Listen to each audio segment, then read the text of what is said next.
Hey everyone! Tonight we're stepping into something that might make your skin tingle in the quietest way, a story about a mother, a gift, and a betrayal that hits you in the gut when you least expect it. Imagine a small living room, the scent of chamomile tea in the air, and a woman me flipping through an old photo album. Each page is a slice of a life well lived. You might not survive this one, not because it's scary in the usual sense, but because it's real. And sometimes, real is what cuts the deepest. So, before you get too comfortable, take a moment to like the video and subscribe, but only if you truly enjoy what I'm doing here. And I'd love to know where you're watching from. Drop your city and local time in the comments. Now, turn off the lights. Maybe let a fan run for some gentle white noise. And let's begin tonight's journey together. My name is Eleanor Blake. I'm 75 years old, and I used to think I knew everything about my son. Nathan. I raised him alone after my husband, Robert, died in a car accident when Nathan was just 11. But as I sit in my cozy apartment in Dayton, Ohio, surrounded by watercolor paintings and framed photos, Robert in his hard hat, Nathan on his first bike, me in my cap and gown when I finally earned my finance degree, I realize now, I didn't know him at all. I worked at Summit Trust Bank for over 30 years. I was a financial advisor, not glamorous, but solid. I watched millionaires file for bankruptcy and janitors retire in style. Money doesn't make you smart, but how you handle it reveals who you really are. When Robert passed, he left us with a modest life insurance policy. It allowed me to step away from work for a year, finish my degree, and eventually buy a small 2-bedroom apartment across from Riverside Park. It's not luxurious, but it's mine. Every throw pillow and coffee mug in that space has a story. Over the years, I invested carefully high-yield bonds, a few index funds, nothing flashy. I wasn't chasing yachts, just security. When Nathan met Savannah, I doubled my hours to help them with a down payment on their first house over in the Forest Hill neighborhood. It wasn't fancy, but it was a step up. He beamed when he held those keys, and I remember thinking, it was worth it. Then came Lily, my granddaughter, my sunshine. She was born 2 years into their marriage, and from the second I held her, I was smitten. That girl has her grandfather's dimples and a mind sharp enough to argue with a Supreme Court judge. I taught her how to bake blueberry muffins, how to spot constellations from my balcony, and more importantly, how to always say thank you. Nathan, on the other hand, changed. He grew, harder, still ambitious, always chasing some next title or new car. But there was something cold creeping in, like he only saw life through bank statements and promotion ladders. Savannah. Oh, she was Nathan's mirror. Polished, pretty, flawlessly put together, with just enough edge in her smile to cut through glass. She worked at an upscale home furnishings boutique, convincing middle-class folks to put $6,000 couches on credit cards. A talent. I'll give her that. Still, I kept my mouth shut. It was their life, and I'd done my part. After I retired, my finances looked good. Pension, Social Security, investments, and even a small inheritance from Robert's sister. And then I started to wonder, why am I sitting on this money? I don't travel. My knees ache after just one flight of stairs, and I'm still wearing sweaters from 2013. What am I saving it for? Ghosts? That's when the idea hit me. Nathan and Savannah had outgrown their house. Lily was a teenager now, and Forest Hill wasn't the safest anymore. What if I bought them a new place, something more spacious, more secure? It wasn't about pride. It was about giving my family a better shot.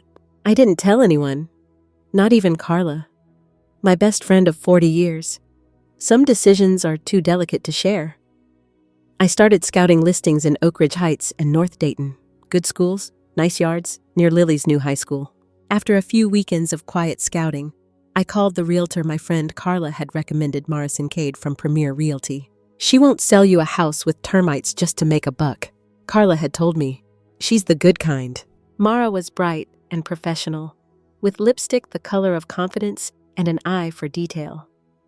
We met at her office, and I showed up in my best navy blue pantsuit, the one I used to wear to client meetings that involved 7-figure portfolios.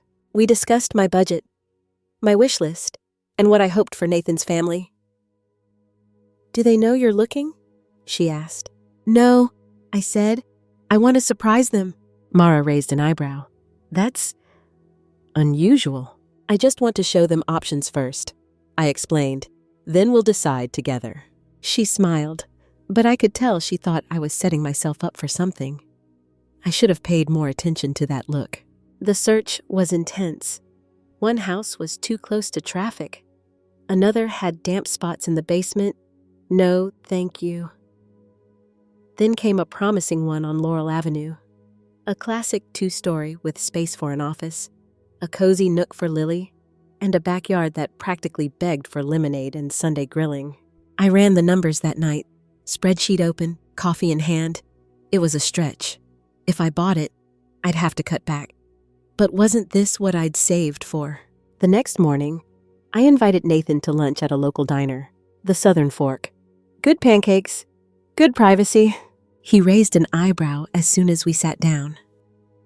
"You okay?" "Mom." "You sounded mysterious on the phone." I smiled. "Do I need an excuse to see my son?" His eyes narrowed.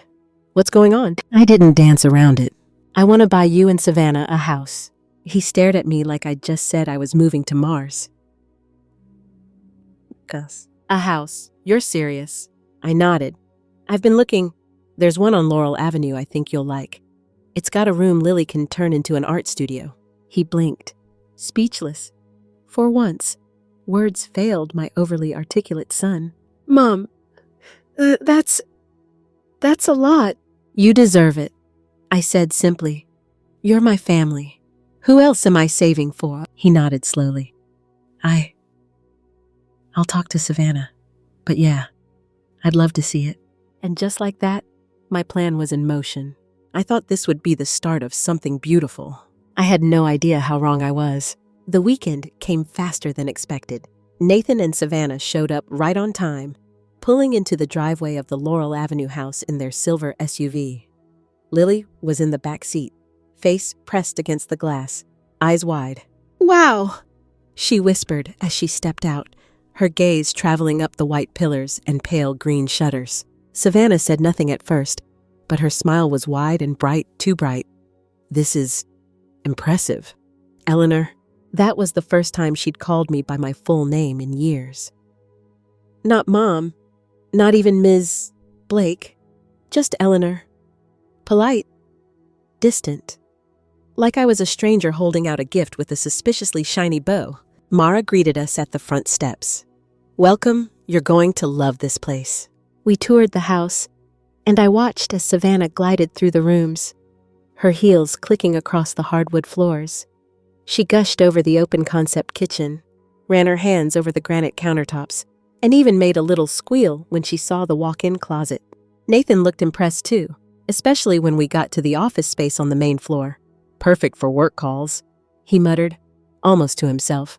"I could really get stuff done in here." Lily, though, stole my heart again. She walked into the smallest upstairs bedroom, which had a big window that caught the sun just right. "I want this one," she said, turning to me. "It's warm, like it's already lived in." I nodded. "We could set up your easel right by the window." Her eyes sparkled. After we'd seen every corner, we gathered in the backyard. The grass was neatly trimmed, the patio clean and open. "Well," I asked, folding my hands in front of me. Savannah's smile tightened. "It's beautiful, but maybe we should see a few more. Just for comparison." I could feel the first chill of unease slide down my spine. "Of course, we don't have to decide today." Nathan nodded. "It's generous, Mom, unbelievably generous, but we want to make sure it's exactly what we need." "I understand," I said. But inside, something whispered, "This is the beginning of trouble." Over the next 2 weekends, Mara and I carted them through house after house. At first, the requests were small, bigger yard, a kitchen island, maybe an extra bathroom. But soon, their expectations morphed into something else entirely. By the third weekend, Savannah asked, "Do any homes in Fox Glen have heated floors? I saw a listing last week that mentioned it, and I thought, for my back." Nathan chimed in, and a 3-car garage would be ideal. I might be getting a second vehicle soon. I was stunned. The Laurel Avenue house was already at the top of my budget, and now they were talking about neighborhoods where homes sold for twice that. Fox Glen, I repeated. That's one of the most expensive zip codes in the county. Savannah smiled sweetly. Well, didn't you sell off some of those stocks last year? Nathan said it was a good return.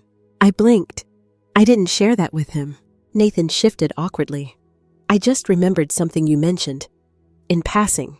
No, I hadn't. And that moment right there, it told me I'd underestimated how closely my son had been watching my finances. I decided to be clear. I'm helping because I want to. But I do have limits. I'm not made of gold. There was a long pause. Savannah's smile faded into something more brittle. Of course, she said. We're grateful for whatever you can do. Nathan didn't say much, but I could see it. His jaw clenched, his eyes calculating. The Laurel Avenue house wasn't good enough anymore. Now that they saw what was possible, they wanted more. The next day, Mara called me. A house just went on the market on Wisteria Lane. She said, "It's stunning. Bigger than Laurel Avenue, with some custom features. It's probably not in your range, but I thought I'd mention it. Wisteria Lane. Just hearing it sounded fancy." I sighed. Let's take a look. When we pulled up, I knew immediately. This was no starter home. It had stone columns, bay windows, even a circular driveway. The kitchen had professional-grade appliances. The backyard had a pool. A pool. Lily was enchanted. She raced through the rooms like it was Christmas morning. Grandma, the window seat in this room, it's perfect. I could read here for hours. Nathan walked the perimeter with the home inspector, looking more like an investor than a future homeowner. Savannah posed in the master bath, taking selfies in the mirror. This house, she whispered, is everything. Price, Nathan asked Mara. She told him. 15% above my budget. I felt my throat tighten. Back home that night, I sat at my desk, calculator in one hand, a glass of Merlot in the other. Could I do it? Technically, yes, but I'd have to sell off more investments and cancel a few plans. No more upgrades to the car. No cushion for emergencies. Was it worth it? I thought of Lily's face when she sat on that window seat, how her eyes lit up. I could give her this. That made it worth it. So I did it. I signed the papers 2 weeks later. We skipped the extended insurance. Nathan insisted it was unnecessary. It's a new house. Mom, save the money. We'll never use that coverage. And like a fool. I nodded. The day of the housewarming party came. 50 guests, champagne, caterers, florists. I paid for none of it, they insisted. You've done enough, Nathan said with a smile that didn't quite reach his eyes. This is our show now. People marveled at the house, complimented Savannah's decor, and congratulated me on my generosity. You must be proud, they said. I smiled politely, but inside, I felt like a museum exhibit, something to be admired, not engaged with. I watched from the sidelines as Nathan played host and Savannah floated between guests like a queen. Only Lily kept checking in on me. Want a muffin? Grandma, they're not as good as yours. I smiled and took one. Around 7, Nathan raised his glass. To my amazing mother, Eleanor Blake, he said. Without her, this home wouldn't exist. Everyone clapped, some toasted, others just looked at me like I was a charity donor. I smiled and nodded, but something about it all felt off. Like the gratitude was only skin deep, like I was already being edged out. And deep down, I had this creeping fear. I'd just bought myself a ticket to invisibility. I don't know why I stayed so late that night. Most of the guests had left by 10. Nathan was in the kitchen, laughing too loud with his co-workers. Savannah had changed into a silk robe and was giving a tour to some new guests who had arrived fashionably late, friends from her yoga class or something equally polished. Lily had gone to bed hours ago, exhausted from the excitement. I was sitting alone in the living room, nursing the same glass of sparkling cider I'd been holding for 2 hours. The house sparkled under the soft glow of designer lights. Music floated in from the patio, and my ceramic baking dish sat forgotten on the kitchen counter. I'd brought a pecan pie, made it myself, the kind Savannah used to ask for back when she still visited without an appointment. But no one touched it. Catered desserts had arrived in glossy boxes, mini tiramisus and raspberry tarts topped with edible gold leaf. Too old-fashioned. I'd overheard one of the guests whisper, "But cute, though, like a grandma thing. I should have left earlier. I really should have." But that baking dish? I didn't want to lose it. Robert had bought it for me on our 5th anniversary. I remember the way he'd wrapped it in newspaper instead of a gift bag because he said he liked surprises to feel unexpected. That's why I went back inside after I said my goodbyes. The front door was ajar, and the music had lowered. I tiptoed toward the kitchen, and then I heard them. She almost cried when they toasted her. Savannah said, her voice airy, a little slurred from wine. I thought she was going to stand up and deliver a sermon. Nathan chuckled. She acts like she's a saint. Honestly, we did her a favor by taking that money. Gives her a sense of purpose. Another voice, one I didn't recognize. Male. Deep. Weren't you worried she'd want to move in? I mean, she did buy the house. Oh, Winnie's too proud for that, Savannah replied. She'd rather rot in her little shoebox apartment than admit she wants in. Laughter. She tried to push for extended insurance. Nathan said, like we were buying some lemon off a used car lot. Smart move not to, said the stranger. Total waste. I backed away, heart pounding. I wasn't ready to hear more, but my elbow bumped the hallway console. A tiny porcelain bird wobbled dangerously.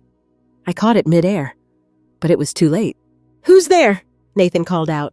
I took a breath, smoothed my dress, and stepped into the kitchen doorway. Sorry, I said. I forgot my baking dish. The room went silent. Savannah's wine glass paused midair. The 2 other guests, Brandon and Shelley, I now recognized, froze like kids caught passing notes. Nathan stepped forward. Mom! I raised my hand. Don't. Savannah plastered on a smile. You misunderstood. We were just joking. Sounded very heartfelt to me, I said, walking to the counter and picking up the dish. Let's talk, Nathan said, following me toward the door. Talk about what I turned to face him. About how generous I am for buying you a house you didn't want until it was big enough. Or about how I'm too proud to admit I need help. He looked cornered. You were eavesdropping. No, I said. I came back for my dish. What I overheard, that was just the universe being kind enough to give me clarity. Savannah stepped forward, arms crossed. You know what? Yes, we meant what we said. You gave us this house, and we're thankful, but that doesn't mean you get a say in how we live. I never asked for control, I said quietly. You didn't have to, she snapped. The advice, the constant suggestions, it's smothering. Nathan interjected, weakly. Maybe we just need space. Mom, from me, I asked. He didn't meet my eyes. Just for a while, until we settle in. I stared at the man I'd raised, the boy who used to run into my room after nightmares, who cried when I left him at kindergarten, who clung to me at Robert's funeral. And I realized I didn't know him anymore. All right, I said. You won't see me around anymore. As I stepped toward the door, Savannah said under her breath. Finally, I didn't turn around. I hope this house brings you happiness. I said, hand on the doorknob, but I don't think it will. No one followed me, not even Nathan. Outside, the air was cold against my cheeks. I walked to my car and placed the baking dish on the passenger seat like it was some sacred object. My hands trembled as I turned the key, and then the tears came, not hot and loud, but slow, steady, and bitter, the kind that make your chest hurt more than your eyes. I drove home in silence, 15 minutes of headlights, brake lights, and fluorescent signs blurring in the rain that had started to fall. My apartment felt foreign, empty. I left my coat on, sat in the armchair by the window, and stared at the street lamp flickering outside. I'd just given away nearly everything I had to people who didn't even want me in the same room as them. All those years I spent working overtime, clipping coupons, investing carefully, and for what? So my daughter-in-law could call me a burden. So my son could laugh about manipulating me over insurance. No, I wasn't going to cry anymore. I'd cried enough. The next morning, I made myself strong tea and opened the curtains wide. The sun hit my face and warmed my skin, and I thought, maybe this wasn't the end. Maybe it was the beginning of something else. The morning after, the world felt like it was spinning just slightly out of alignment. I'd barely slept. My head throbbed, not from alcohol, but from something heavier, grief mixed with humiliation. The apartment was quiet, save for the low gurgle of the coffee maker sputtering to life. I sat at the kitchen table, staring into my mug like it held some kind of answer. It didn't. A loud vibration broke the silence. My phone, rattling on the counter. Daisy. My thumb hovered over the screen. My sweet girl. What would I even say? The call went to voicemail. Grandma, it's me. I don't know what happened last night. Mom and Dad won't tell me, but they've been weird all morning. I just wanted to say I love you. I always will, no matter what. I pressed my fingers to my lips. 16, and already wiser than both of her parents. I typed a reply. I love you too, sweetheart. Always. Don't worry about me. I'm okay. It wasn't true, but some lies are necessary. The following days passed in a daze.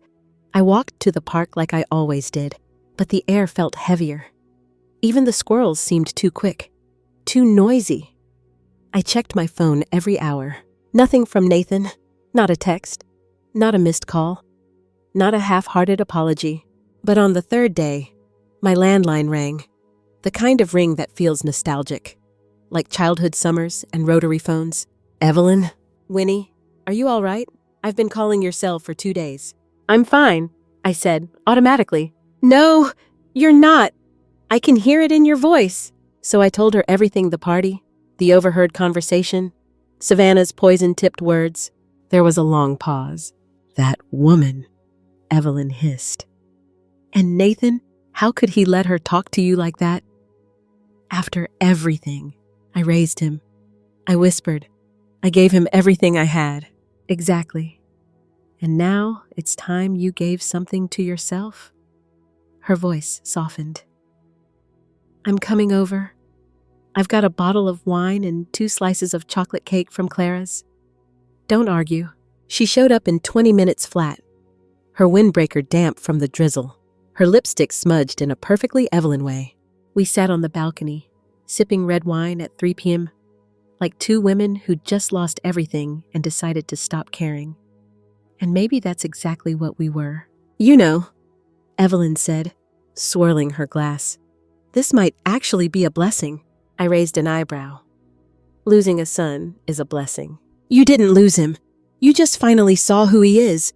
There's a difference. I took a sip. That's supposed to make me feel better. Not yet, she admitted. But it will, once you stop living your life for him. I didn't reply, but her words nestled in my mind like seeds in rich soil. The next morning, I pulled on my thickest coat and headed for Riverwalk Park. The sun was out again, casting glints across the Black Warrior River. I walked slowly, hands in my pockets, heart heavy but open. Then I saw him, an older man, gray hair under a brown wool cap, leaning on a wooden cane. Something about his gait, slow but steady, seemed familiar. Mrs. Quimby, he said, stopping at the edge of my bench. Winifred Quimby. I blinked. Yes, it's Orville Pye. I handled the paperwork for Robert's estate many years ago. A warm smile spread across his face, softening the crow's feet around his eyes. His voice was kind.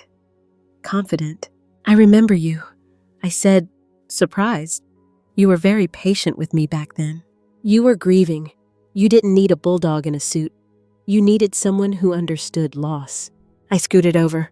"Please, sit." He eased down onto the bench with the kind of practiced caution I knew all too well. "I live just over there now," he said, pointing across the street. "Moved out of the big house after Margaret passed. It's just me now." Too much space felt loud. "I'm sorry," I said gently. 5 years ago. It still stings, but life doesn't stop to offer condolences." He glanced over at me. "You look like you've had a rough week." And that's how it all spilled out. Not the whole story, not yet, but enough. I told him about the house, the gift, the rejection. He listened, eyes never leaving mine. "Families fight over money all the time," he said when I finished. "But this isn't about money, is it?" "No," I whispered. "It's about respect." He nodded. "That's the real currency of a relationship. Once it's gone, everything else feels counterfeit." We sat there for nearly 2 hours. He talked about his grandkids, both living out of state, and how they only visited twice a year, but sent funny postcards in the mail. He talked about his orchids, his crossword obsession, and a new book about World War II pilots he couldn't put down. "You should come by sometime," he said, smiling. "My orchids are in bloom. They could use a proper audience." "I'd love to," I said, and meant it. We agreed to meet the next morning. Same time, same bench, like two old spies exchanging secrets. That night, Daisy called again. This time, I answered. "Grandma, I'm so glad you picked up." Her voice was tired. "Your parents still fighting?" I asked. "They won't tell me what's going on, but I think it's about you. It's complicated. Sweetheart, did you get in a fight at the party?" I paused. "You could say that." She sighed. "They don't understand what they've done. But I do. And I want you to know I don't care what they say. I want to keep seeing you." Tears stung my eyes. "You're my granddaughter."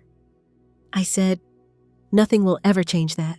"I miss your muffins," she added softly. "And your stories about Grandpa Robert." "Well then," I smiled. "You'll just have to come over and eat too many muffins while I ramble about the past." "Deal," she said. "And Grandma?" "Yes, darling, I love you more than all the stars we ever counted." I leaned against the kitchen wall, overwhelmed. "I love you too, Daisy. Always." After we hung up, I sat by the window. The moon was high and full, bathing the street in silver. I didn't know what the future held, but for the first time in days, I didn't feel alone. The next morning, I was up before the sun. Sleep had been thin and scattered, like trying to catch fog in your hands.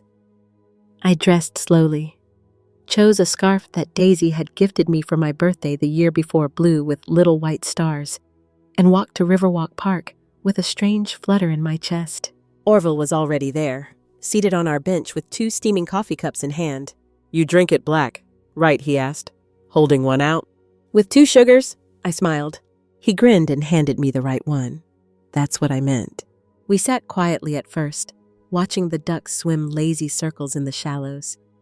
The sky was pale lavender, the kind of color that only shows up when the world is just waking. "Did Daisy call again?" he asked after a while. "She did," I nodded, wrapping my hands around the cup. "She wants to keep seeing me, says she misses the muffins." "Smart girl," he said. "Knows what's important." I chuckled. She's always been like that, wise beyond her years. A little too observant sometimes. "Those are the ones who grow up and change the world," he said. "You just wait. She'll do something remarkable someday." There was something in his tone that made my heart stir. It wasn't flattery, it was certainty. As we talked, I told him more of the story, about how Nathan and Savannah had come to me, desperate, about their request that I take out a loan against my apartment, about the sudden warmth they showed only after the foundation started to crack literally and figuratively. I said no, I told him, watching the ripples on the river, and for the first time in my life, I didn't feel guilty about it. You shouldn't, Orville said firmly. Setting boundaries isn't cruelty. It's survival. I turned to him. But Daisy? He shook his head. Don't let them use her to pull at your heart. Love her. Support her. But don't let guilt take the wheel. I sipped my coffee and nodded. It made sense, but my mother heart still ached. That afternoon, I was back in my apartment, folding laundry and half watching one of those home renovation shows where the hosts wear flannel shirts and yell about wood rot. My phone buzzed. Nathan? I let it ring once, twice, and then I picked up. Mom, he said, voice tight with stress. There's been a problem. I paused the TV. What is it? The foundation, it's worse than we thought. Engineers say it's unstable, dangerous. They're saying we have to vacate within a week. I pressed my hand to my chest. Didn't the inspector say it was fine? Apparently. The sellers hid it. Some kind of patchwork job. It's all unraveling now. I didn't say anything. We don't have the money for the repairs, he added. We're talking hundreds of thousands. What about insurance? His voice dropped. Basic coverage doesn't cover foundation issues. I closed my eyes. So the extra policy I suggested? Yeah, he said, barely audible. You were right. There was a beat of silence. We need your help, Mom, he finally said. I stood up, my heart hammering. My kitchen suddenly felt smaller. Help how? Maybe you could take out a loan against the apartment, just until we get the house fixed. Or sell it. Move in with us. Back to the house where I was called a burden. He didn't answer. You want me to give up the last piece of stability I have? To help you stay in a house you didn't even want me visiting? He sighed. It's not like that. Then tell me what it's like. Nathan, explain it to me. I made a mistake. Okay, we made a mistake. But Daisy loves that house. She has her own room, a telescope by the window, her books. Don't use Daisy, I snapped. She's not a bargaining chip. He went quiet. I already gave you everything, I said softly, and you chose to laugh at me behind closed doors. You let your wife mock me, and you stood there and did nothing. I said I was sorry. You said that after you realized you needed me again. He didn't respond. I'm done, I said. I can't keep throwing myself into a fire that doesn't even warm me. There was silence. Then you'll regret this. Maybe, I said, but not as much as I regret giving away a house to people who thought I was disposable. I hung up. My hands shook. My stomach turned. But somewhere deep inside, I felt solid, like I'd finally taken root in my own life. An hour later, there was a knock on the door. I didn't need to look through the peephole. I knew it was him. Mom? Nathan's voice called through the door. Please, just talk to me. I didn't answer. He knocked again, louder. I know you're in there. I walked to the far end of the apartment and sat down. I waited. Eventually, the knocking stopped. I stood at the window and watched him walk away, shoulders slumped. He looked like a man who'd finally realized the well was dry. Later that night, my phone lit up with a text. Orville fancy a walk tomorrow. Forecast says we're in for a warm one. I smiled for the first time in hours. Me, I'd love to. See you at the usual bench. I set my phone down and looked around my apartment.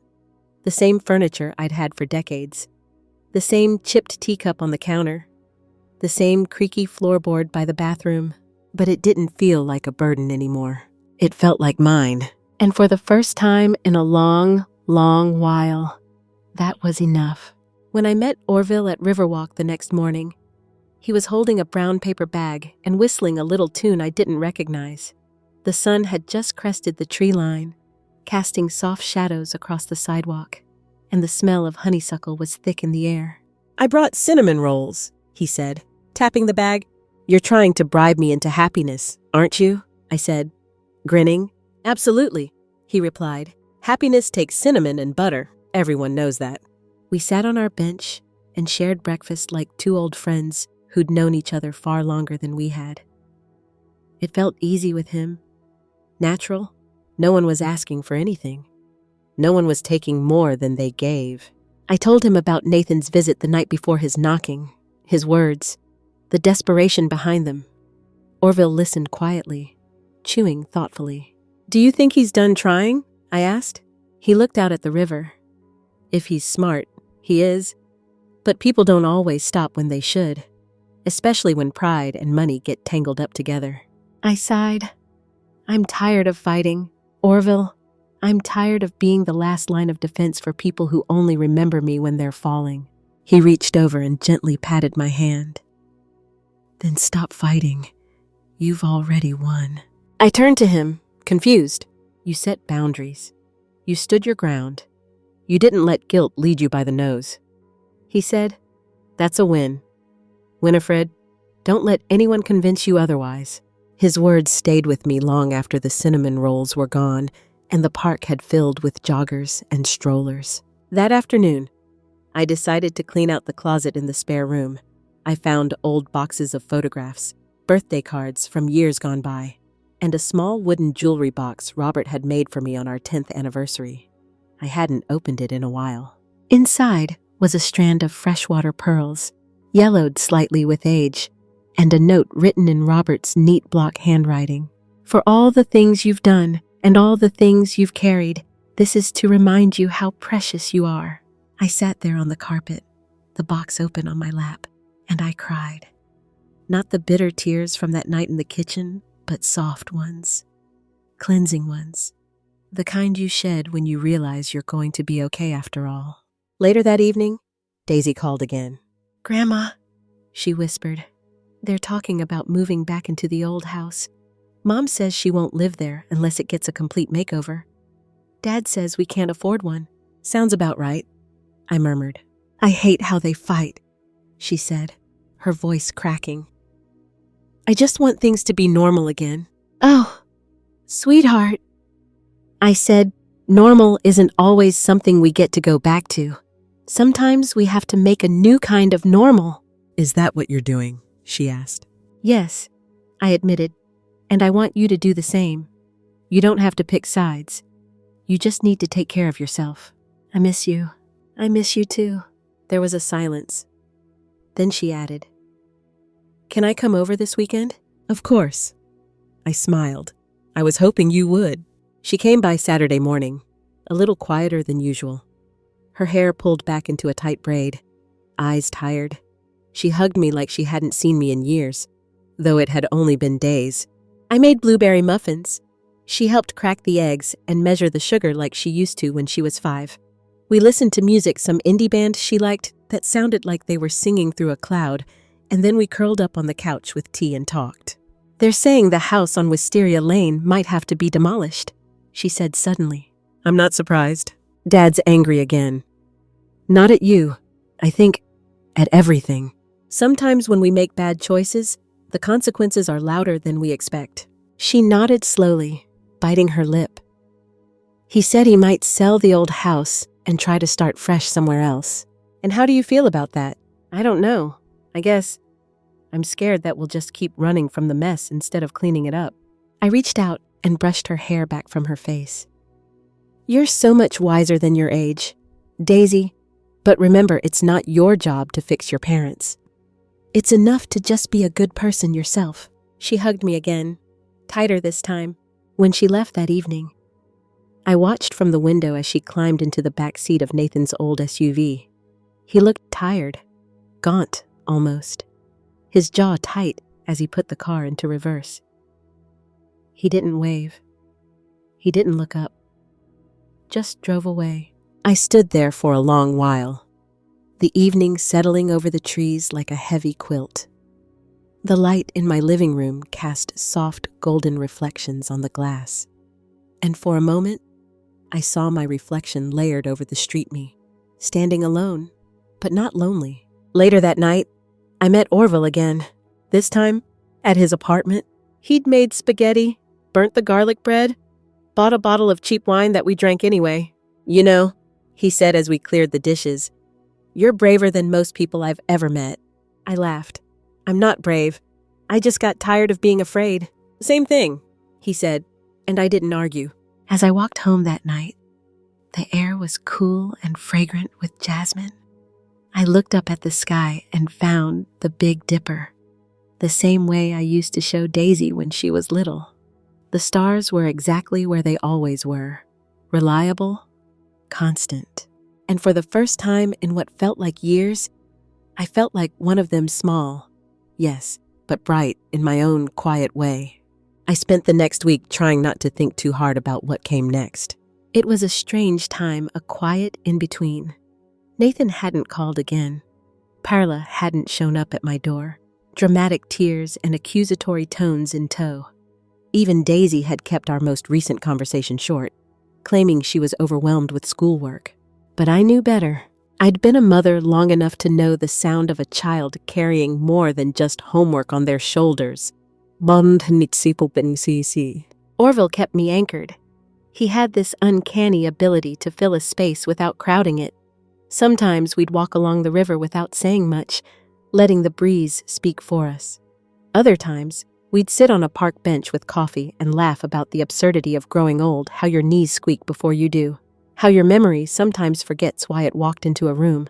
You ever just look at your microwave and feel like it's judging you? He asked one afternoon. I feel that way about my mirrors, I replied. We laughed for 5 minutes straight, real belly laughs, the kind that sneak up on you and leave tears in your eyes. It was good medicine, better than anything Walgreens could offer. One evening, I finally told Orville about the Florida invitation, his beach house plan, the summer escape. I haven't made up my mind yet, I said, stirring my tea. Why not? He asked gently. I'm afraid, I admitted, not of you, not of traveling, just afraid of giving myself something good when I've spent so long giving everything away. Orville leaned back in his chair, his fingers steepled. You ever heard of crab syndrome? I blinked. Crab what? Crab syndrome? Fishermen notice that if you put one crab in a bucket, it'll climb out. But if you put a bunch in together, they'll pull each other down to keep anyone from escaping. None of them get out in the end. That's grim. He nodded. And human. Sometimes the people we love are the ones tugging our ankles. The image stuck with me. I thought of all the times I'd tried to climb toward joy, only to be reminded sometimes kindly, sometimes cruelly, that I should stay in my place, quiet, generous, unnoticed. That Friday, Daisy visited again. She looked paler than usual, like her spirit was fighting to stay upright. They're fighting again, she said, picking at a muffin, this time about the buyer for the house. Dad says they should just take the loss and move on. Mom wants to hold out for more, even if it takes months. Do you know what you want? I asked. She shrugged. I just want peace. And maybe a room that doesn't feel like a punishment. Oh, honey, I sighed, brushing her cheek. I'm so sorry you're caught in the middle of this. It's not your fault. I know, but it doesn't make it easier to watch. We sat in silence for a bit. Then she said, Do you ever feel like no one's steering the ship? I smiled, sadly. More often than I'd like to admit, but you know what helps. She looked up, hopeful. Be your own captain. Daisy nodded, slowly absorbing the idea. The next morning, Evelyn showed up unannounced, arms full of fabric swatches and catalogs. Time to talk wardrobe, she declared, barging in like she owned the place. Wardrobe for what? For your summer by the sea. Darling, I raised an eyebrow. You're really set on this Florida thing, aren't you? You need it, Winnie. And not just the beach. You need to know that your life is still yours to live, not just survive. She was right, of course. And annoying about it, by Sunday night, I'd made the decision. I was going. I called Orville, heart thumping like a schoolgirl. I'm in, I said. He paused. Really? Really? I'm so glad. He breathed. We'll have the best summer. I promise. As I hung up the phone, I felt something shift in me, like a tightly knotted rope had finally loosened. I stood by the window, watching the last golden rays of sunlight stretch across the street, and whispered to myself, it's not too late. That Monday, I started making plans. Not the kind I used to make for Webster, like calculating loan amortizations or planning school tuition, but plans for me. What books I'd take, what dresses I'd wear, Whether I could find a new hat that didn't make me look like an amateur beekeeper. I didn't tell Daisy yet. I needed the right moment. The right moment came 2 days later. She showed up with a frown and bruised energy. Her backpack slumped like it weighed 100 pounds.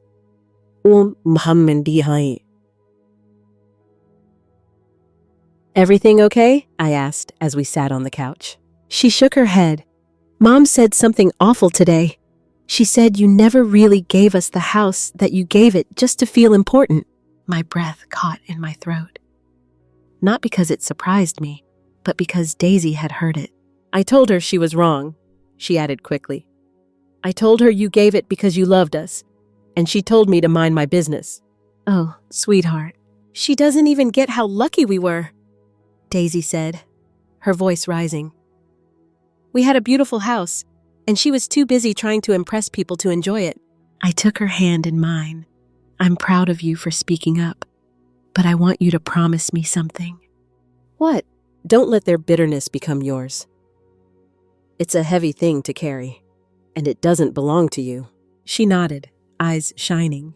I have something to tell you, I said gently. She leaned in. I'm going to Florida this summer, for a few months. Her face fell. You're leaving? Just for the summer, with a friend. We'll video call, and I'll send you postcards. She was quiet for a long time. Do you want to go? I smiled, more than I expected. Then I'm happy for you, she whispered, hugging me tight. In that moment, I knew I was doing the right thing. I was choosing life, not the one others carved out for me, but the one I deserved.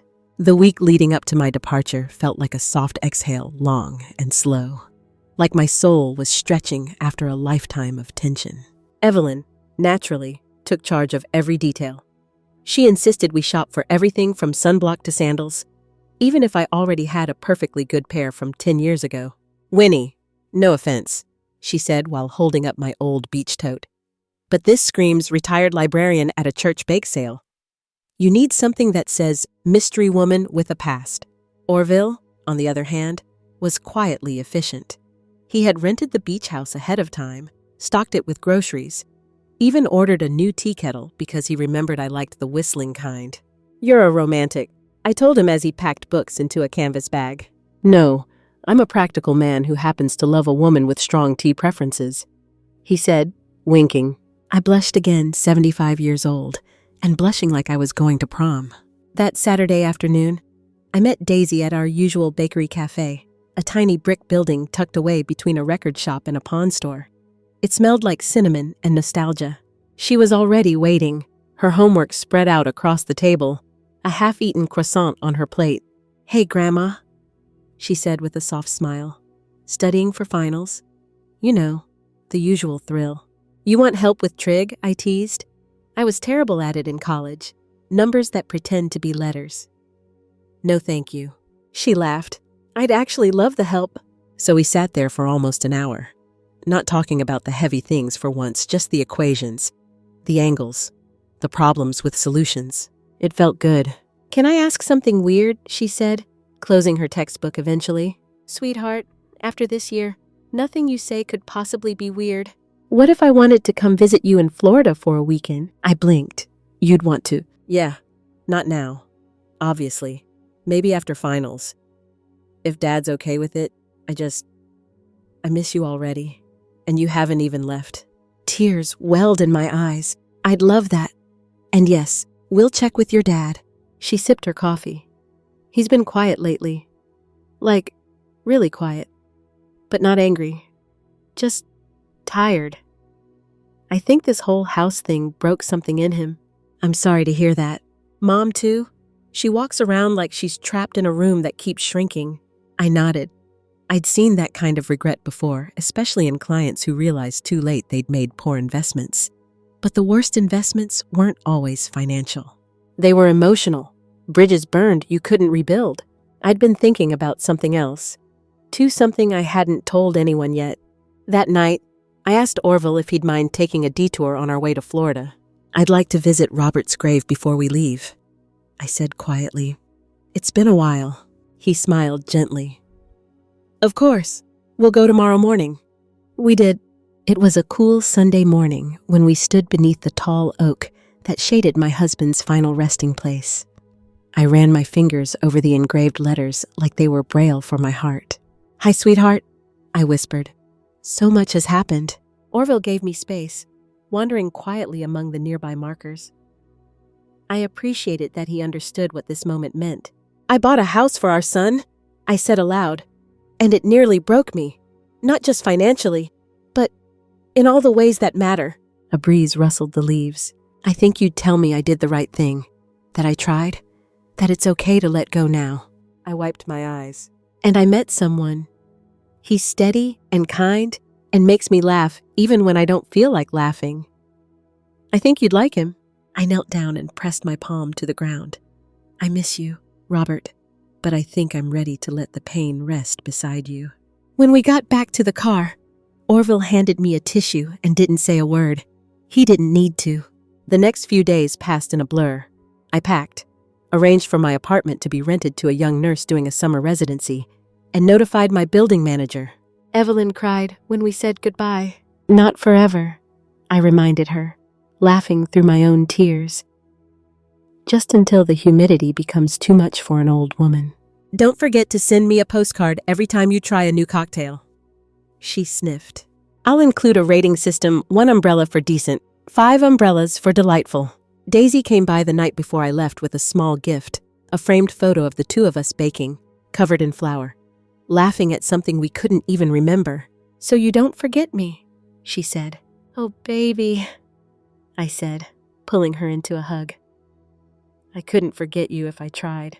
"Promise to watch the stars for me. Only if you promise to find them, too." The next morning, Orville and I hit the road. The car was loaded.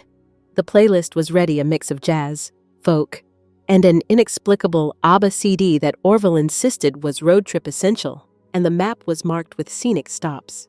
Tuscaloosa disappeared in the rearview mirror.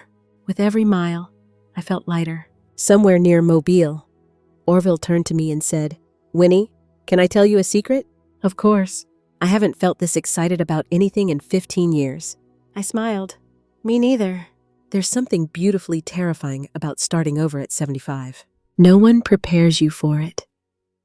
No one tells you that your heart can still learn new rhythms, that your laughter can still surprise you, that the sun on your skin can still feel like a gift and not just a leftover memory. But it can. That evening, we reached Pensacola. The beach house was everything Orville promised: white shutters, swaying palm trees, the gentle roar of waves just beyond the dunes. He opened the door with a small flourish. "Welcome home."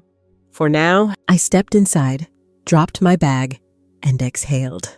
It smelled like salt and freedom. We settled into our new rhythm by the sea quicker than I expected. There was something about the ocean. It didn't just wash over the sand. It softened the corners of your mind, too. Every morning, Orville and I would take a walk down the beach, our feet sinking into the cool sand as seagulls wheeled above. Sometimes we talked about books. Sometimes we didn't talk at all. The silence was comfortable, like an old quilt pulled over your shoulders on a chilly morning. The house itself was modest but charming. Whitewashed walls, big windows that caught the morning light, and a screened-in porch where we drank iced tea and listened to the tide pull back secrets from the shoreline. There was even a small garden out back where Orville planted cherry tomatoes and basil, convinced he could flavor our summer right out of the soil. In the afternoons, I read paperbacks while Orville napped, his cane leaning against the wall like an old friend waiting patiently. Sometimes I'd catch myself smiling at the way his snores gently rose and fell, perfectly in sync with the rhythm of the waves. I hadn't felt this peaceful in decades. But peace, as I was beginning to learn, doesn't mean the past stays buried. One Thursday evening, after a dinner of grilled shrimp and homemade garlic bread, my phone buzzed. It was a message from Webster. "Just wanted to let you know Daisy's doing well. School let out early today, and she's already asking when she can visit you. No demands, no apologies. Just information. A neutral olive branch." I stared at the screen for a while before typing back. "Thanks for the update. I'm glad to hear she's doing well. Give her my love. He responded with a thumbs up emoji. I showed Orville the exchange. Think it's sincere? He asked, pouring us each a glass of wine. I think it's safe, I replied, and that's a start. The next day, Daisy video called me while I was sitting on the porch. Grandma, show me the beach again. I flipped the camera around and let her see the view, the crashing surf. The sun tipping below the horizon like it was being tucked into bed. Whoa, she whispered. That's beautiful. You look so happy. I am happy. Sunshine, I told her, even though I miss you like crazy. I miss you too, she said, her face falling slightly. Things at home are still kind of, I didn't push. She always told me what she wanted to, and that was enough. We chatted for a while about her art projects, a new book series she'd started, and how her mother had recently attempted to make lasagna with tofu grandma. It was a crime against pasta. Before she hung up, she asked, Do you think I could still come visit? I'd love that. I told her, Let's talk to your dad and see what we can plan. Later that evening, I received a call from Webster. To my surprise, he didn't sound like a man asking for a favor. He sounded like a father. I think it'd be good for Daisy to get some time with you. He said, She's not herself lately. I think she misses having you around. Would next weekend work? I swallowed hard. That would be perfect. We ironed out the details over the next few days. Daisy would fly down with a family friend, someone I remembered from church potlucks years ago. She'd stay for a full week, and I'd make sure she had plenty to do and even more to feel. When the day came, Orville and I met her at the airport with a handmade sign that read, Queen Daisy. She ran into my arms like she was 6 years old again. And I don't care who stared. I held her and cried right there by the baggage carousel. That first night, she stood on the beach with her shoes off, letting the water roll over her ankles. Do you ever feel like the ocean gets you? Grandma? She asked. I nodded. Every single day. We spent the week doing everything and nothing. We painted seashells, watched old black and white movies on the porch, made blueberry pancakes every morning, her favorite, and once even stayed up till 2 a.m., talking about life under the stars. I don't know what I want to be when I grow up, she confessed one night, curled up on the porch swing. You don't have to know yet, I said gently. Just be curious. The rest will come. She looked up at me with those wise eyes. Did you always know you wanted to be a financial advisor? I laughed. No, sweetheart. I wanted to be a ballerina, but I was blessed with the coordination of a lawn chair. She giggled, that sweet, snorty kind of laugh that made my heart ache in the best way. We were halfway through our week together when she sat me down with a serious expression. Grandma, Dad's been different since you left. Calmer, I think. Like he's finally thinking about stuff. I've noticed, I replied. Do you think you'll ever forgive him?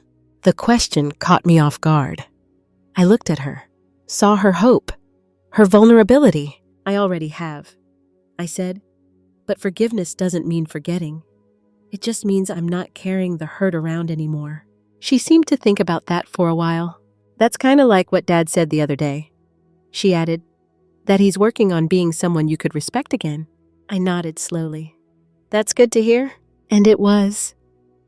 But deep down, I knew something else too sometimes. People show you who they are too many times for you to ignore it. And even if they change, you've still got to protect your peace. That's what this summer was for me, peace. A chance to step out of the role I'd played for so long and simply be a woman with history and heart. Yes, but also a woman with a future. When Daisy's week came to an end, I walked her back to the gate, her little carry-on suitcase trailing behind her.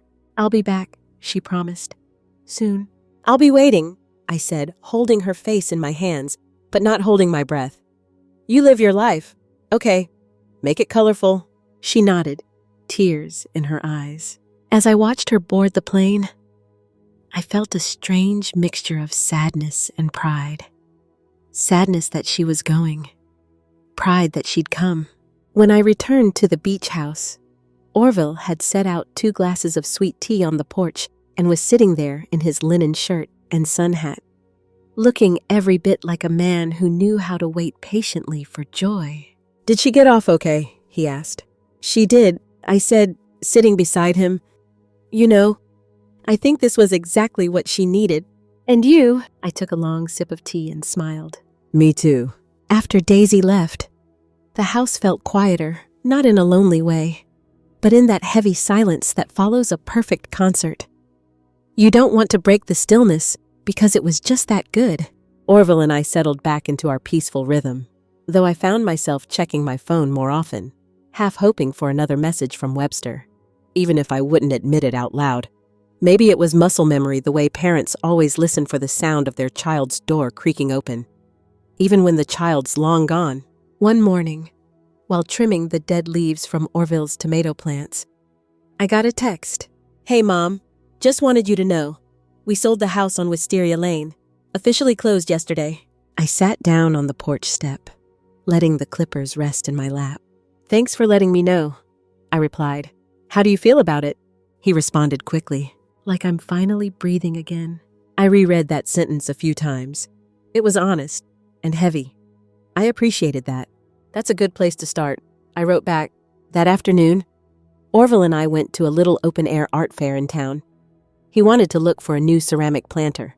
I was mostly there for the kettle corn, but we ended up spending nearly 2 hours weaving between local artists and Seabreeze musicians playing steel drums. We stopped in front of a booth with delicate watercolor prints of seascapes.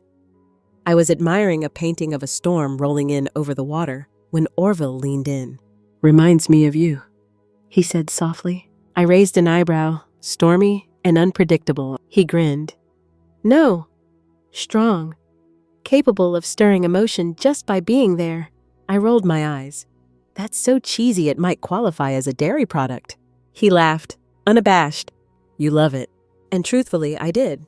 Later that night, after a dinner of lemon pepper chicken and fresh grilled zucchini, we sat on the porch watching the stars. The moon was just a sliver, but the air was warm and soft. "Ma, have you thought more about what you'll do when we get back to Tuscaloosa?" Orville asked. I considered the question. I have, but not in the practical sense, more in the philosophical one. Meaning. I don't want to just go back to my routines. I want to build something new for myself. Maybe a part-time volunteer job. Maybe painting again. "Painting?" He tilted his head. "Oh, don't look so surprised," I said, swatting his arm. "I took lessons in my 30s. Used to do florals and still lifes. Gave it up when work and Webster demanded all my energy." "Well," he said, raising his glass of sweet tea, "to the rebirth of your inner artist." We clinked glasses, and I felt something warm bloom in my chest. It wasn't romantic in a storybook way. Not yet, but it was something real, kind, and slow-growing, like the orchids he cared for so meticulously. That weekend, I got another message from Webster. "Daisy wants to come visit again next month.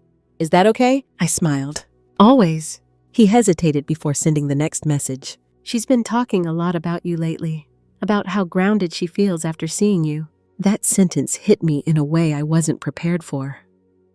All my life, I had tried to be solid ground for someone, first Robert, then Webster, then Daisy. And while I had failed in some places, maybe, just maybe, I had succeeded where it mattered most. A few days later, Evelyn called. She had returned to Tuscaloosa after visiting her niece in Atlanta. So she asked after the hellos, "How's the love nest?" I laughed. "Eve, it's not a love nest. It's more like a quiet retreat center with very good tomatoes." She cackled. "Don't play modest with me. I can hear the smile in your voice." We chatted for a while, mostly about nothing. But as we were about to hang up, she said, "You know, I've never seen you this alive. Winnie, even after all that mess, that mess," I repeated. It sounded like something far away now, faded, like an old bruise that still twinges in the cold but doesn't dictate your steps anymore. "Maybe," I said slowly. Maybe the mess helped me clean up my priorities. The next day, Orville and I visited a local community center where they hosted painting classes for seniors. I watched as women and men in their 60s, 70s, even 80s dipped brushes into colors and whispered memories into their canvases. The instructor, a sprightly woman named Judy, walked over to me with a kind smile. First time, she asked. In a very long time. I nodded. She handed me a brush. Then you're overdue? That night, I sat in the spare room of our beach house, staring at the blank canvas Orville had surprised me with. I thought of Daisy, of her telescope pointed at the stars. I thought of Robert, his photo still in a frame by my bed. I thought of Webster, his mistakes, his regrets, and the quiet effort I now sensed in him. And then I began to paint. It was clumsy at first. My strokes were hesitant, but little by little, the image came alive, a narrow path through the dunes, with waves in the distance and seagrass dancing on either side. Freedom, movement, possibility. I lost track of time. When I finally stepped back, I realized Orville was leaning against the doorway, smiling. It's beautiful, he said. It's you. I blushed. It's just a start. He walked in and placed a gentle hand on my shoulder. So is everything worthwhile? Later that night, while brushing my teeth, I looked at my reflection in the mirror. My silver hair was messy, and there were new lines on my face I hadn't noticed before. But my eyes, they looked different, calmer, steadier. For the first time in years, I didn't feel like someone's mother, or someone's burden, or someone's helper. I just felt like myself. A few days later, just as Orville and I were packing a picnic basket for a drive up to Pensacola's quietest stretch of beach, I received an unexpected knock on the door. Orville raised an eyebrow, expecting someone. Nope, I said, brushing flour from my hands. I'd just finished baking lemon scones for the trip. When I opened the door, my breath caught. It was Webster. Not on the phone, not filtered through Daisy or text. Just him. He looked older, not just tired-aged. In that way, life sometimes hits a man all at once. His shirt was wrinkled, his eyes red-rimmed, but he stood tall, hands jammed in his pockets like a boy caught red-handed. Mom, he said, voice rough. Can I come in? I hesitated for a moment, then stepped aside. He entered the kitchen, glancing at Orville, who offered a courteous nod but excused himself to the porch. I appreciated that. This needed to be just us. Webster sat at the table, fingers drumming on the wood. You look well, he said awkwardly. I am, I replied, pouring him a glass of water. Scones? He shook his head. No thanks. We sat in silence for a beat, the kind of silence that has weight decades of history, regret, and love all coiled in the same breath. I wanted to say some things, he said finally, and I wanted to do it face to face. I nodded. I've been thinking a lot, especially since we sold both houses. That whole experience, it broke me open, not just because of the money or the stress, but because it forced me to face who I'd become. I stayed quiet. Let him speak. I let Perla speak to you that night. I let her treat you like you were a problem, and worse. I agreed with her. He swallowed hard, because I didn't want to feel guilty. I didn't want to admit I'd taken advantage of you. His hands were shaking slightly. I pushed the water toward him. I don't expect forgiveness, he continued. I needed to say it. And thank you again. For everything. For the house. For raising me. For not giving up even when I made it easy to. I stared at him, unsure if my heart was breaking or healing. He looked up. Vulnerable. Daisy talks about you constantly. I think she knows I messed up more than she'll ever say out loud. She's a smart girl, I said softly. She gets that from you. He smiled weakly. Another silence, this one a little gentler. I'm going to therapy now, he added, not just for Perla and me, though we're trying, but for myself. I've got stuff to work through. I'm glad, I said truthfully. I know I won't undo the damage, he said, voice quieter now. But I want to be better. For Daisy. for myself. And maybe someday, if you'll let me for you. I leaned back in my chair, exhaling. You know what hurt the most? Webster, I asked, eyes locking with his. It wasn't the money. It wasn't even the party. He looked up. It was realizing that my son, the boy I raised, the man I believed in, thought of me as disposable. His face crumbled. I never meant. But you did, I interrupted, gently, and it changed things. I know, he whispered. But here's the thing, I said, my voice steady. Life keeps moving, and sometimes, if we're lucky, it gives us second chances. Not the kind where everything goes back to how it was, but the kind where something new, and possibly better, grows out of the ashes. His eyes met mine, full of unspoken questions. I'm not ready to go back to birthday dinners and Sunday brunches, I said, but I'm open to slow steps, to seeing how this plays out. He nodded. That's more than I deserve. Maybe, I said, standing up, but it's what I'm offering. He stood too, unsure if he should hug me. I spared him the awkward decision and opened my arms. He hugged me, hesitantly at first, then fiercely, like a boy again. Thank you, Mom, he whispered. I'm not doing this for you, I said, holding him close. I'm doing it for me. Because holding on to bitterness is heavier than forgiveness. When he left, Orville stepped back into the kitchen. Well, he said, eyeing me carefully. That looked intense. I nodded, wiping at my cheek. He's trying. That's all we can ask of people, Orville said, handing me a scone. Now, beach. Yes, I smiled. Definitely beach. That afternoon, the ocean felt warmer, the breeze a little softer.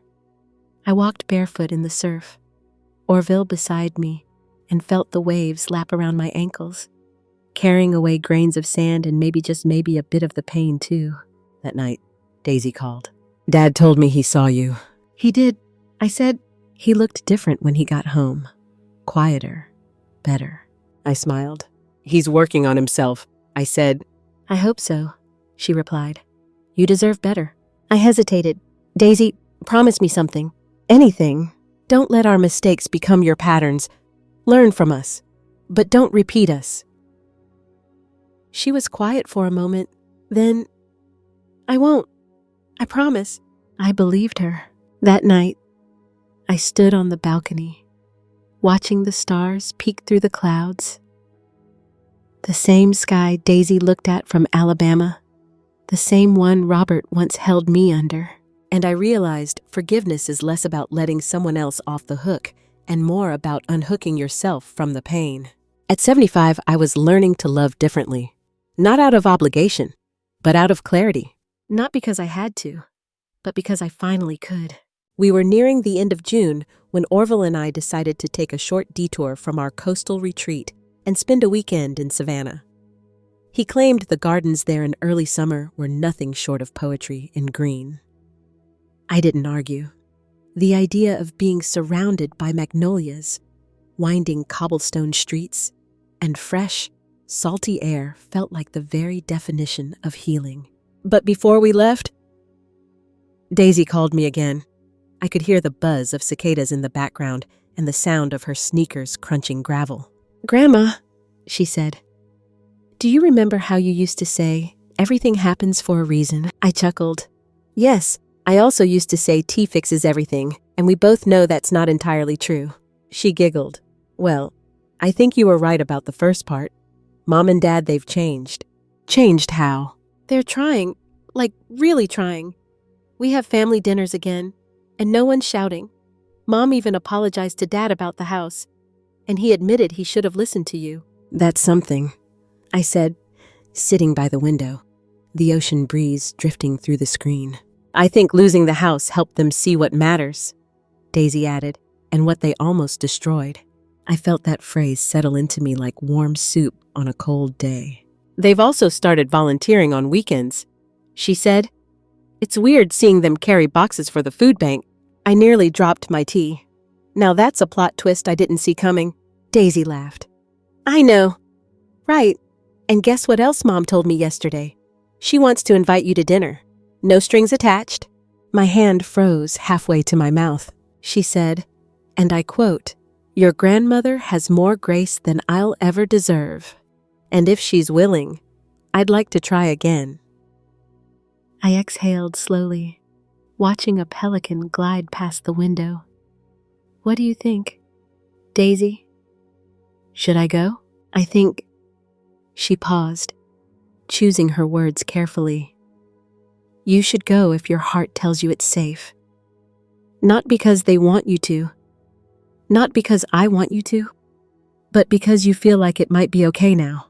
It was the kind of wisdom only a teenager could offer, raw, idealistic, yet somehow deeply intuitive. I'll think about it, I said honestly. Later that night, Orville and I sat on a swing bench under a crepe myrtle, our feet bare, a bottle of sparkling cider between us. I got invited to dinner, I said. With the prodigal family, he asked, eyebrows raised. Yes, they say it's just dinner. No expectations. He leaned back. And what does Winifred Quimby want to do? I took a sip of cider, letting it fizzle over my tongue. I don't know yet, but I know I'm not angry anymore. That's a big change. It is, he said gently. Forgiveness without expectation, that's the good kind. The kind you give yourself. We sat in silence, the stars flickering into view one by one, like old friends showing up late to a party. I think I might go, I said softly. Not for them, for me. To prove to myself that I can be in the same room with my past and still belong fully to my future. Orville smiled. You always did have a poetic way of putting things. 2 days later, I stood outside Webster's new house. Smaller, simpler, but with a rose bush by the porch that looked freshly planted. Daisy opened the door with a bright grin. I saved you a seat. Webster and Perla greeted me quietly, not with grand hugs or dramatic tears, just open eyes and vulnerable faces. Dinner was awkward at first. Conversation stumbled. Forks clinked against plates too loudly.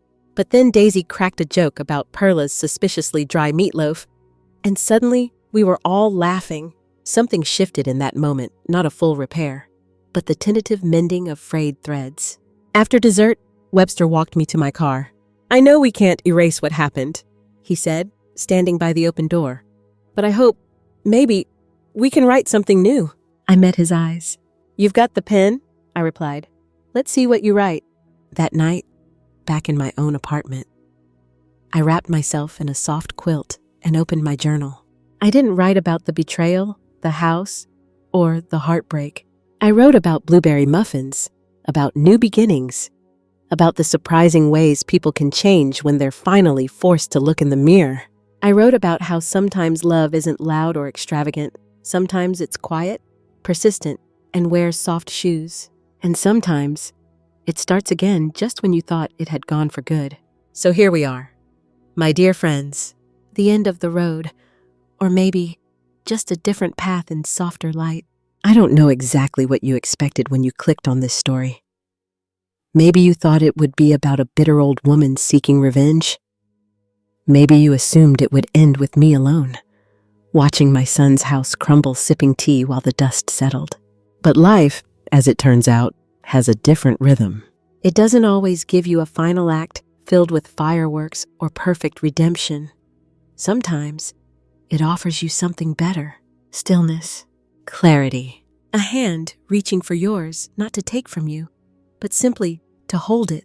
This past year taught me that forgiveness doesn't mean forgetting, that loving someone doesn't mean letting them hurt you, that you can walk away and still walk forward. It taught me to listen to my own needs, even when it feels unnatural. It taught me that being needed and being loved are not the same. And most of all, it reminded me that the strength I was always searching for in others had quietly been in me all along. Now, as the waves brush up against the shore outside this little coastal retreat, I think about Daisy's eyes, bright with that same spark her grandfather once had. I think about Orville, humming while he makes morning coffee. I think about my quiet home, still waiting for me but no longer defining me. I am not the house I gave away. I am not the version of myself who accepted crumbs in the name of peace. I am Winifred Quimby. And I'm just getting started. Thank you for being here with me tonight, for walking this long, winding road with care, with empathy, with softness. If you enjoyed this story, be sure to like the video and subscribe so you don't miss what's next. I promise, there's always more to tell. Good night.